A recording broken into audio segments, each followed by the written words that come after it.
ఇక్కడ ఏ ఇల్లు కుట్టినా నాకేం కదన్న ఉద్దేశంతో ఈ ఇంటికి ఇటు పడే అవకాశం ఉంది కాబట్టి మీ వస్తువులు మీరు జాగ్రత్త పెట్టుకోండి. నిన్న రాత్రి బీబీ నగర్ ఏరియాలో ఒక దొంగతనం జరిగింది. అల్మరాలో ఉన్నటువంటి 50,000 వేలు ప్లస్ ఇంటి ముందు పెట్టిన కారు స్కూటీ ఒక ఇద్దరు ఒక లేడీ జంట ఇద్దరు తీసుకెళ్ళిపోయారు. కానీ 15 కిలోల బంగారం పోలేదు. అదే ఇంట్లో ఎట్లా పోలేదంటే వాళ్ళు ఏం చేశారంటే మీరు రోజు అవేర్నెస్ కల్పించడం వల్ల ఆ బంగారాన్ని తీసుకుని పోయి బియ్యం బస్తాలు ఉంటాయి కదా, బియ్యం బస్తాల్లో అడుగున కింద పెట్టారు. బియ్యం బస్తాలు బియ్యం పైన బియ్యం వచ్చారు. అట్లా అప్పుడు ఏం చేసింది వాడు దొంగతనం వచ్చినప్పుడు అలవరాలు అయ్యి చెక్ చేసుకుని బియ్యం తీసి కుమ్మరియలేదు కాబట్టి మీకు దొరకలేదు. అదృష్టవంతులు అన్నమాట. అట్లనే మీరు కూడా మీ దగ్గర ఏమైనా బంగారం ఉన్నా జాగ్రత్త పడండి. బంగారాన్ని మ్యాక్సిమం మనం ఏం చేస్తామంటే అలమరాలా పెడతాం, లోపల చిన్న లాక్ ఉంటుంది, ఆ లాక్ వేస్తాం, మళ్ళీ బయట లాక్ ఉంటుంది, ఆ లాక్ వేస్తాం, ఆ లాక్ తాళం తీసుకొని అల్మరా పైన ఫ్లాట్ వేస్తాం, గుడ్డ దుమ్ము పడకుండా ఆ గుడ్డ కిందనే పెడతాం. మనం తాళం మ్యాక్సిమం అల్మరాలందరూ కూడా ఆ గుడ్డ కిందనే మళ్ళీ అవి పెడతారు. లేకపోతే కబోర్డు పెడతారు, కింద ఆ కబోర్డు కింద తాళాలు పెడతారు. వాడికి వస్తాడు తాళం తీసుకురాకు తెలుసు, వాడికి బాగా తెలుసు. దాదాపుగా సగం మంది ఖచ్చితంగా అక్కడే పెడతారు ఆ ఏరియాని. ఆ తాళాలు తీసుకుంటారు, బాధ్యత తాళం తీసుకుని పోతారు. అంటే తాళాలు వేసిన తర్వాత అలమరాల కనుక మీరు అక్కడ పెట్టద్దు. తాళాలు ఇంట్లో వేరే చోట పెట్టుకోవాలి. దాని దరిదాపులో దగ్గరలో ఎక్కడ పెట్టద్దు. ఇంకా బంగారం ఉంటే బట్టి జాగ్రత్తగా ఉండండి. డబ్బులున్నా జాగ్రత్తగా ఉండండి. ఒక్కసారి బంగారం కానీ డబ్బులు పోకుండా ఎవరైతే జాగ్రత్త పడతాడో వాడు అది వస్తూ ఉంటుంది. పోయిన తర్వాత దొరకడం అనేది కష్టం. అంటే పోయిన తర్వాత అన్ని మనకు తిరిగి రావు. పోలీసులు పట్టుకున్నా సరే దాంట్లో నుంచి వాడు తింటాడు, తాగుతాడు, ఖర్చు పెడతాడు. కాబట్టి 10 తులాలు పోతే 5 తులాలు కూడా వద్దు చెప్పలేదు. కాబట్టి అంతే ముందు జాగ్రత్తగా బంగారం కానీ ఏమైనా ఉంటే వాటికి జాగ్రత్తగా పెట్టుకోండి. ఓకేనా? మీకు విజిబుల్గా పోలీసు కావాలని చెప్పేసి మా కానిస్టేబుల్ దాదాపు రోజుకు ఒక 2 సార్లు తిరుగుతారు. మీకేమైనా ఇబ్బంది అనిపిస్తే ఆ పోలీసులకు చెప్పండి. ఓకేనా? మీకేమైనా ఇబ్బంది ఉంటే ఎనీ టైం ఏమైనా చెప్పవచ్చు.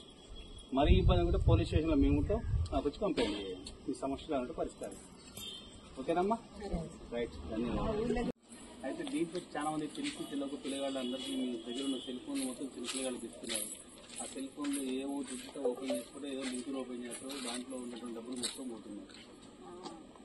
పోతున్నాయి కదా. వాటిని సైబర్ క్రైమ్స్ అంటారు.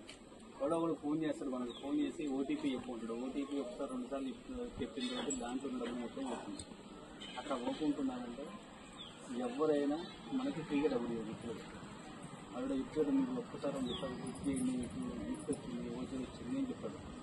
అలాంటి వాటిని మీరు క్లిక్ చేయొచ్చు. మీ పిల్లగాడ కూడా చెప్పాలి. ఎట్టి పరిస్థితుల్లో కొత్త నెంబర్లో మీకు ఫోన్లు వస్తే ఒకసారి వచ్చినాక ఫోన్ ఏదో మాట్లాడుతూ పెట్టేస్తున్నాను అనుకోండి. అన్నీ నేను పర్సనల్ నెంబర్లో ఫోన్ చేసి మీకు ఆఫర్ ఇచ్చింది, ₹1,00,000 ఆఫర్ ఉంది, మీరు 5,000 ఇంకా డిపాజిట్ చేస్తే అది మీకు ₹1,00,000 ఇస్తామని చెప్పారు. అలాంటి వాటికి చేయదు. జాబ్ ఫ్రాడ్ అంటే మీకు నాకు జాబ్ గురించి మీకు ఏం లేవనుకుంటున్నాను.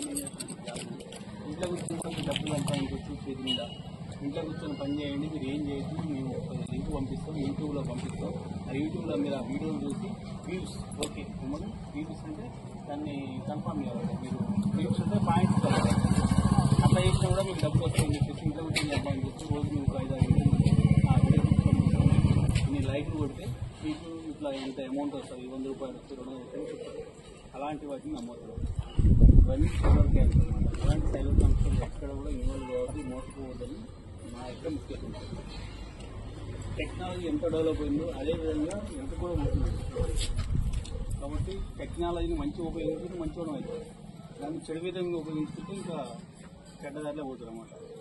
అంటే ఇది చాలా దుష్టశక్తి ప్రస్తుతానికి మనకు తెలుసు. ప్రపంచంలో 2 శక్తులు పీడిస్తున్నాయి. ఒకటి సైబర్ క్రైమ్స్. సైబర్ క్రైమ్స్ అంటే ఇవ్వలాంటివి అన్నమాట. అలాంటి వాటి గురించి మనం పోవచ్చు, మన పిల్లలు కూడా పోనివ్వద్దు. నెక్స్ట్ ఇంకోటి డ్రగ్స్. చిన్నపిల్లలు ఇప్పుడు 18 సంవత్సరాలు 17 సంవత్సరాలు 18 సంవత్సరాల పిల్లలు కూడా చాలా మంది యూజ్ చేస్తుంటారు. చిన్న గాంజాయికి అలవాటు అవుతుంది. అలాంటి గాంజాయికి మీకు తెలిసిన ఎవరైనా తాగుతున్నట్టు తింటున్నట్టు గాంజాయి మీకు ఇన్ఫర్మేషన్ వచ్చేవాటికి ఇమీడియట్గా మాకు 100 ఫోన్ చేయండి. లేకపోతే మా కానిస్టేబుల్ ఇంకా రెగ్యులర్గా వస్తున్న పెట్రోల్ కార్డు, ఆ పెట్రోల్ కార్డు మీరు ఇన్ఫామ్ చేయండి. ఇన్ఫామ్ చేస్తే ఏమంటే మా పోలీసులు వస్తారు, పట్టుకుంటారు. వాళ్ళు వాళ్ళకి ఒక్కసారి గాంజా తాగుతూ పట్టుకున్నా లేకపోతే గాంజా సప్లై చేస్తూ పట్టుకున్నా వాళ్ళ జీవితాంతం వాళ్ళ మీద ఎప్పుడు మచ్చే ఉంటారన్నమాట. అలాంటి విషయాల్లో మన వాళ్ళు ఎంత దూరం ఉంటే అంత మంచిది. అవి చాలా డేంజర్. కాబట్టి అలాంటి వాటికి మన పిల్లలు పోవద్దు, మనం పోవద్దు.